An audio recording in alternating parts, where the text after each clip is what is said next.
Celeb Savant is a career retrospective type interview focusing on singers, actors, and industry experts.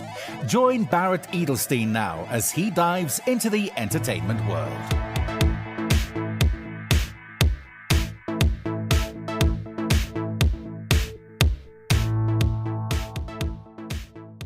Andrew Meyer is an American movie producer and executive. He has served as the president of Herb Alpert and Jerry Moss's A&M Films, Robert Redford's Wildwood production, and Norman Lear's Act 3 productions. Notable among the films he has produced is Fried Green Tomatoes, which was nominated for 2 Academy Awards, a BAFTA Award, and several Golden Globe nominations. He developed and produced The Breakfast Club, which Entertainment Weekly named the best high school movie of all time. Andrew's company produced Birdie, starring Nicolas Cage, which won the Grand Jury Prize at the Cannes Film Festival. He is executive producer of Bring on the Night, which stars Sting and won a Grammy. Andrew's newest book, Walking in the Fast Lane, Stories of a Lifetime, is available on Amazon, Barnes & Noble, and bookstores everywhere. Up next on Celeb Savant, we've got Andrew Meyer. Where in the world are you, and how are you doing?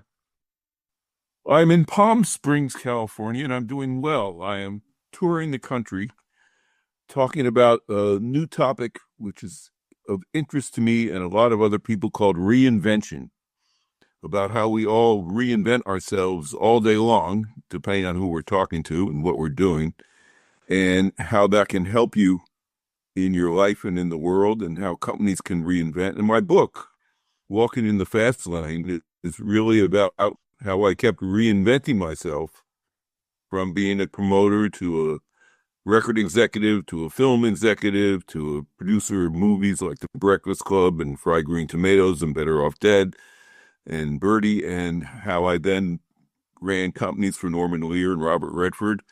And so, reinvention is what we're all doing. Only recently have I been able to sort of focus on that and turn it into a lecture and have it also be a reflection of my life, which is in the book that I wrote about.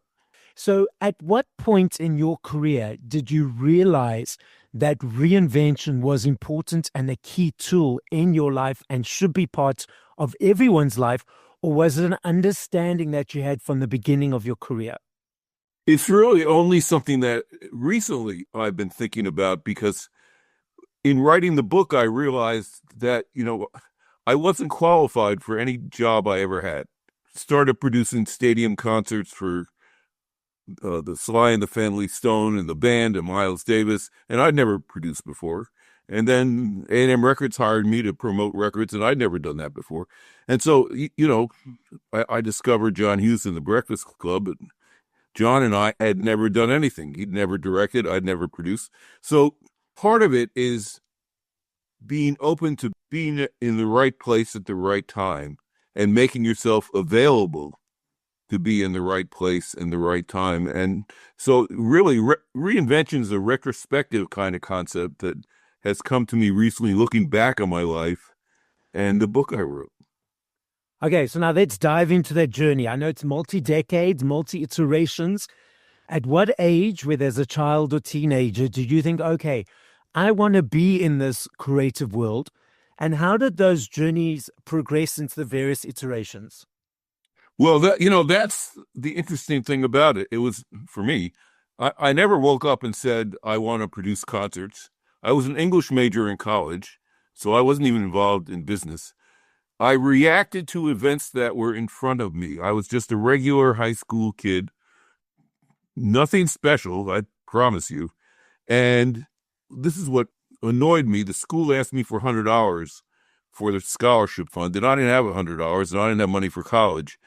And it made me so mad that I said, we have to do something better. Why don't we produce a concert? And I convinced the school to let me produce a concert of a band called the Blues Project in a 5,000-seat stadium, and it raised a lot more than the stupid $100 scholarship. And I kind of react to things, in college. And then I went to college. I didn't think I was a producer. But then I saw that the college had all these terrible violin players and opera singers that, it was the '60s and everybody was into Jimi Hendrix and the Grateful Dead. And we were forced to pay for those bands out of our activity fee. And so I told them, let me take over producing the concerts. And I took them over because they were doing such a bad job. It's not because I said I'm a big-time producer. And I brought in the Grateful Dead and the band and Judy Collins. And then I went to work for A&M Records. It's always when I kind of see something that isn't right, more than I'm sitting there thinking, what do I want to be? I don't know if that's a clear explanation, but I reacted to events. And as an English major, I wasn't walking around saying I'm a big businessman. I was just saying there are lots of things wrong and I want to fix them. So when you noticed these gaps and you took space in them, the producing of the concerts, being at AMM, the movie production, etc., when you first started, was it a bit of hesitancy in the sense of, oh, I'm not quite sure? Or did you just say, I see how it's going to go, and you just went 1, 2, 3? There's an expression, and I use it with my students. I'm a professor emeritus at the Savannah College of Art and Design in Georgia. I didn't know what I didn't know. So I was doing all these bold things. I didn't know that they were so difficult or that you had to have all this experience or you should have done more research.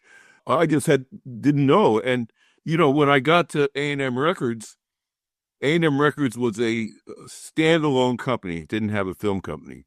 And all the soundtracks were going to Warner Brothers because they had a film company, a record company in Columbia. And in those days, Saturday Night Fever and Grease were the biggest hits. And A&M Records, they weren't getting any soundtracks because they didn't have a film company. So I walked up to Herb Alpert and Jerry Moss. Again, I saw something wrong. And I just said to them, we should be in the film business or we're not going to get any soundtracks. And they looked at me and they said, you're right. They were record guys. They had never thought of actually starting a film company. That's how I ended up running A&M Films and meeting John Hughes and making all the movies I made just because I asked one question, and I do a whole lecture about how good ideas can come from anywhere, not from, a vice president or, I was just a promo guy. I said, how come we're not in the film business? And that really, the Breakfast Club never would have been what it was. Better Off Dead. If I hadn't asked that question, I never would have done those movies probably. So, it's kind of a wrinkle in time, I would say. Okay, a couple of steps back. Maybe it's changed since you've done it, because it's been a few years. What does it mean to produce a concert? Well, it has changed tremendously. But when I did it, was real old school, hands-on, putting up posters. It was sort of a nostalgic thing to do because nobody does any of that anymore. It's all digital. But, it's managing talent. It's selling. I learned how to promote and convince people to go. I mean, I had the Grateful Dead. It wasn't too hard to convince people to go. But I had to find the right facility. And I had to get people to work with me. Most of life is about teamwork. And producing is about teamwork, convincing people to go with you to do whatever task you want to do. And that hasn't changed, but it's become so digital now, and there are so many monopolies with concerts. It's not as creative as it used to be, but it's probably more efficient. What does it mean to be a producer on a film? What I was on all my films was an executive producer. So I was the only one who was there from the beginning of the idea to the development of the script, to the physical production of the movie, to the marketing of the movie and the distribution of the movie. And now, 40 years later, I'm still doing interviews about the Breakfast Club and Fried Green Tomatoes. Breakfast Club had its 40th anniversary last year. Fried Green Tomatoes has its 35th anniversary this year. And so in a way, I'm still producing those movies 4 years later. So my job never stops. Now, a line producer, so when you see produced by, that's somebody, and this is very general because it's all different with different people, but who, goes and physically makes the movie. An executive producer is more involved in financing and distribution and overseeing the kind of big picture. And that's what I was. How much say does a producer have in what's happening on day to day? It's not your money.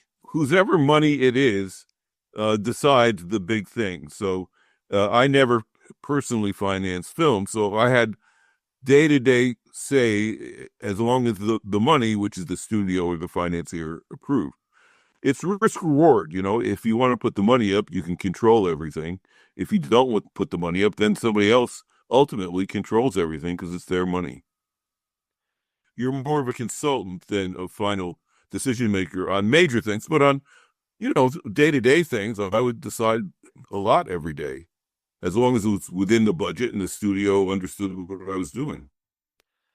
Did you realize at the time of creating these movies, The Breakfast Club, Fried Green Tomatoes, that these were something special and the legacy that they would create? Or are you still surprised by the impact? When we made The Breakfast Club, we were just hoping it would get in theaters. It was a little movie. When I met John Hughes, I walked into his living room and he had posters all the way around his living room of Pretty in Pink, 16 Candles, Ferris Bueller's Day Off, Home Alone. And I walked in and he was going to sell me something. He had planned 5 years of his life. He knew the 5 movies he was going to make. And so I said, what script should I read? He said, well, you have to read The Breakfast Club because I have to direct my first movie. So I wrote The Breakfast Club in one room thinking you might let me direct. That's why The Breakfast Club was in one room, so that he could direct. And I had just started and I didn't know anything about producing and he didn't know anything about directing, but we got $1 million to make a little independent movie. But Universal then came in when we started sort of shooting and said they took it over. But we really didn't know until we screened the movie in front of an audience what we had. And generally you don't know until you screen the movie in front of an audience. You can sit with the crew and they're all happy. Nobody was saying, who's going to be catering the 40th anniversary? There was none of that. It was, can we get in a theater? Because, in those days there were big studio movies. It was Universal Pictures. There was Jaws. There's all these huge movies. And The Breakfast Club was like a little kid sitting around talking. And there were no expectations. It was a tremendous surprise to everybody. And now it's become sort of a legendary. There are thesis papers written about it. There are classes being taught around it, about it. And Better Off Dead was a little $3 million movie that it took me 2 years to get the money because the director, whose name was Savage Steve Holland, that's really his name, it's his name now, had never directed a film before. He was an animation major, and I had to convince people to let an animation major direct a feature film, and that took several years. And that was just a little movie on a TV budget, and that's become a cult classic. So you just can't predict, really. I've been on movies where everybody loves each other and we're having a great time, and the movie's terrible. And I've been on movies where everybody was miserable and we just wanted to go home and the movie was great. So, it's hard to tell. Now, obviously, as you're in the process of being on a set for a movie, there's a lot of risk, as you mentioned, risk versus reward. Have there in the past any times for you specifically where you weren't sure about various things and you get that voice in your head, that doubting voice in your head where it starts like, oh, I don't know if we should do this, should do that? Or were you always steadfast to know, okay, this is a path and we need to stick to that? Well, once you decide to make a movie, you don't have those kind of choices. I mean, once you get the money and you start shooting the movie, it's not a matter of, maybe this was a mistake. You have to really commit to several years of your life to make a movie and bring everybody along. You're sort of the Pied Piper of the movie business in that you're the producer and you get a script and you get a director, and then you have to convince people to work on it. The decision comes early and there's no turning back. When you're developing things, that's a different conversation. Then you have a script and you can say, let's not do it, or you have an idea and you can say, well, let's not develop it. But once you start physically making a movie, it's all hands on deck. I'm not sure if you're aware. Do you know what percentage of scripts actually land up being movies? Yes, I do. The studios are terrible at developing. They don't really want to be in the development business. Their ratio of development to production is probably 3 scripts for the 25.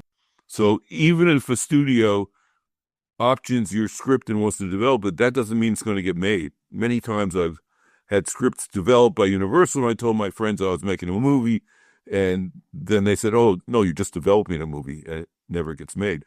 It's not the business they want to be in. Studios are content distributors, and even now, with what's going on with the merger with Warner Brothers and Netflix and Paramount, they're more and more in the distribution streaming business than they are in the creative development business. All the studios would be much happier if somebody just brought them a finished film and they could just distribute it. The rest of it is just annoying for them.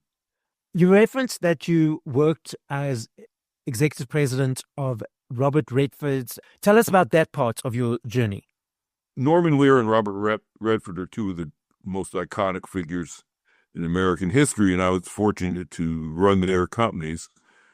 And with Norman Lear, he also had his television business, and he and I made Fried Green Tomatoes together, and it was a difficult movie to make. It took 5 years because the script was so hard to adapt. And Norman was great. He was one of my mentors. And Robert Redford was sort of the epitome of, when he came to me and talked to me about a job, I looked at what he did, and everything he'd done I admired. The Sundance Institute, his directing, his starring in movies, his leading, having Sundance have all these programs for young people.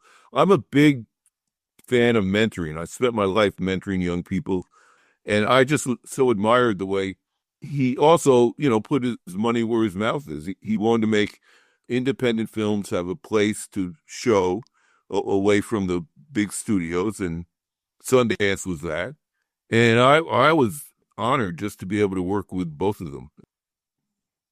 It's very hard to find more iconic figures to work for than Robert Redford and Norman Lear. So I was really lucky and grateful. Is the Sundance Festival still going? It is still going. It's in its last year in Sundance, but it's moving to Colorado. Okay. So there will always be a Sundance, but Robert Redford passed away this year. You probably know. Shame. And Sundance, which just finished, had its last sort of hurrah in Park City, and will be in another city in another state next year. But it's still going. I've heard a lot of reports coming through, especially from Hollywood, that I'm not sure if it's studios or producers, they're requesting simplified scripts, but so many people on their cell phones now while watching movies or televisions, so it's the second screen. What are your thoughts on this whole debate of the second screen, simplified scripts, and that topic? It started before the simplified script context you're talking about. The business has changed because it used to be 70% of the money came from the United States and the rest came from around the world. And now it's reversed. Most of the money comes from around the world and not as much from the United States because the theater business is dying and it's booming around the world. So because of that and the language difficulties, for big studio films, you were urged to not write really complicated dialogue scenes because they'd all have to be dubbed and translated. So it was more about the international market than cell phones. Oh, wow. Okay, I didn't realize that. Thank you. That's interesting. You've been in the industry a number of decades. For you, as we mentioned earlier, that there's a lot of digital that's come through. What are the main observations or changes that you've noticed across the industry, movies, music, for better or worse, that has changed over the past time that you've been in the industry? Well, it's consolidation, and it's in other businesses too. But right now, the number of studios is going to be really small because they're all consolidating it into one huge bureaucracy. I mean, it's still being contested by Paramount, but it'll be Netflix and Warner Brothers merging, and Netflix isn't interested in the physical theater business. So, if they show a movie in a theater, they're talking about showing it for 10 days. It used to be 6 months, though. Yeah. They'll show, or 6 weeks, they'll show a movie. And so the change will be that you're going to get more and more streaming content and less original content in theaters. And it's going to, I think, hurt the creative artists who really want to do original work. You know, the most interesting work is being done outside the United States. And all of the great filmmakers are coming from outside the United States. You know, in America, it's such a difficult time with it being so expensive to make movies in America that really in Europe, there are some great directors and around the world. And so the creativity will live on, and I think, but it'll be outside of the U.S., which is okay with me. You decided to write your book. What was the inspiration? You decided, okay, I want to put down pen to paper of my life story. Is that correct? Well, it started 50 years ago. I was thinking of that this week. 50 years ago, I was 26 years old, and I made the decision, I was working at A&M Records, that I was going to take a year off and travel around the world by myself. That was sort of a gift I gave myself. And so, and I told A&M I needed a year off. So in order to not totally look like a loser, I said, I'm going to write a book. So 50 years ago, I took a typewriter and a backpack and carbon paper. Your audience will have to Google to find out what that is. And traveled the world for a year by myself, typing letters and sending them back to people, but keeping the carbon copies of stories of what I saw as I traveled. And I did that for about 6 months and mailed the letters. And some of those letters are in the book that, you know, Walking in the Fast Lane.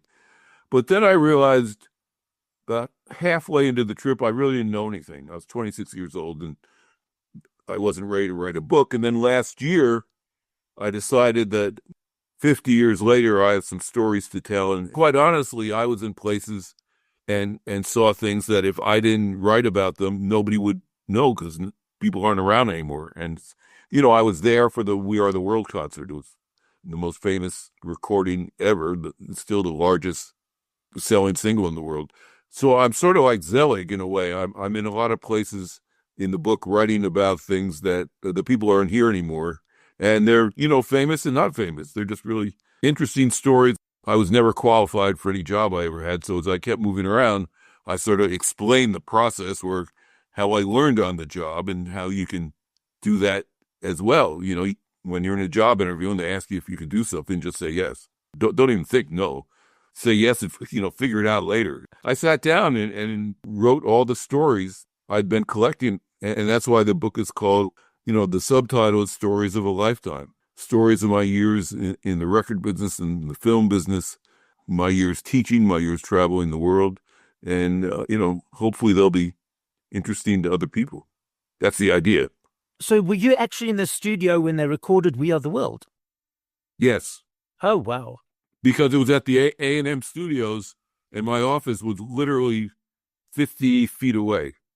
And I just walked over and above me was George Harrison and the A&M recording studio was 50 feet away from me. So, you know, Peter Frampton and Supertramp, everybody would come and record there. So, and I was 23 years old at the time. And so, you know, I sort of saw a lot. And I write about that in my book. You know, I spent a couple of days with George Harrison writing his biography and watching him. And I came away with some observations. I actually found George Harrison's wife, Olivia, because she was working at A&M as a part-time temp.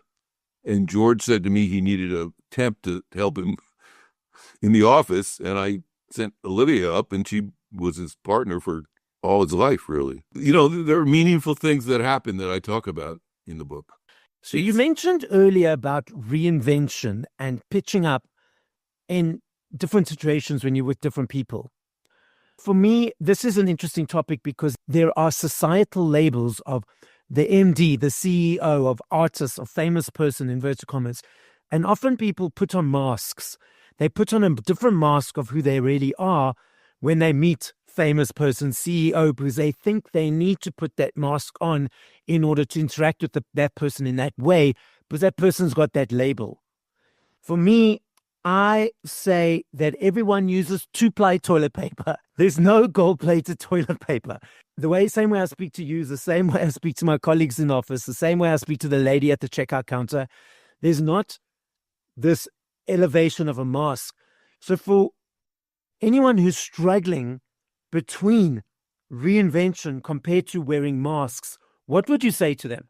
I know where you're heading. And the thing that I found being with very famous people, and because I was so young, and again, I didn't know what I didn't know, I just treated them like everybody else, and they wanted to be treated like everybody else.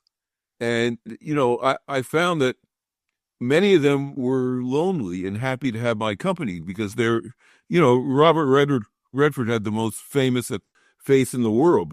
We couldn't go anywhere without people following him. So he was happy to just sit in the room and chat with me or anybody that he liked in a private place, because otherwise people were just after him all the time. And, he could never even go to a museum. We had to open the museum early and go before it was open. So when you have that kind of life, you do cherish people around you who you trust. And I think your observation is astute, is that they want to be as regular as you are. They want to be able to go to the store and hang out with their friend. But, they envy you because they can't do that.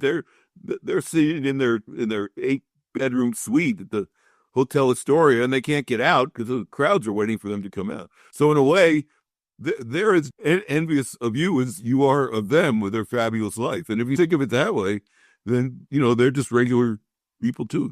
Everybody has a need, and theirs is what your life is. Many times, I'd be with George Harrison, or who I spent a lot of time with, or Robert Redford, and they would just say, "Can't I go to this place?" And we go, "No, you can't go to that place. Are you kidding me? There will be a mob immediately." And he'd be disappointed because, especially, with the Beatles, they were rowdy teenagers playing, in strip clubs in Germany. When they started, they had a regular teenage rock and roll life. And many of them missed that, that they missed the challenge and dangers of their youth. They're so protected and guarded. So it's a two-way street. The podcast is listened to throughout the world. As a final message to the audience, what would you like to say? I would like to say that, I've decided to spend the year talking to people about the opportunities of reinventing your life and looking for ways, because the only constant in the world is change. And if you accept that principle, then reinvention is an excellent way for you to move forward. You're working in a company by coming up with a different idea, like I did with A&M Records, why don't you be in the film business, or coming up with what I call the third thing. The third thing is a concept I've been working on in my lectures. It's very important. And that is, you have your friends and family. That's one thing. You have your job. That's the second thing. The third thing is what is only yours, that is separate from everyone else. And it can be karaoke singing or skydiving or playing the violin. Something that my son throws discus, and he's a big social media guy. That third thing gives you an opportunity perhaps to start a whole new career. I do a whole lecture about people who, as a third thing, working on something that ended up being a huge business opportunity. So be open to understanding the only constant is change. Be open to reinventing yourself, and also try and get that third thing. And that's what I'm really talking about. It's a topic I'm really interested in, and I'm going to speak to people all over the world about it. Amazing. And thank you for inviting me on the show, and I really enjoyed talking to you. It's a great show. Thank you for listening to this episode of Celeb Savant. Please follow Barrett on TikTok, Instagram, YouTube, and Facebook at Celeb Savant. That's CelebSavant.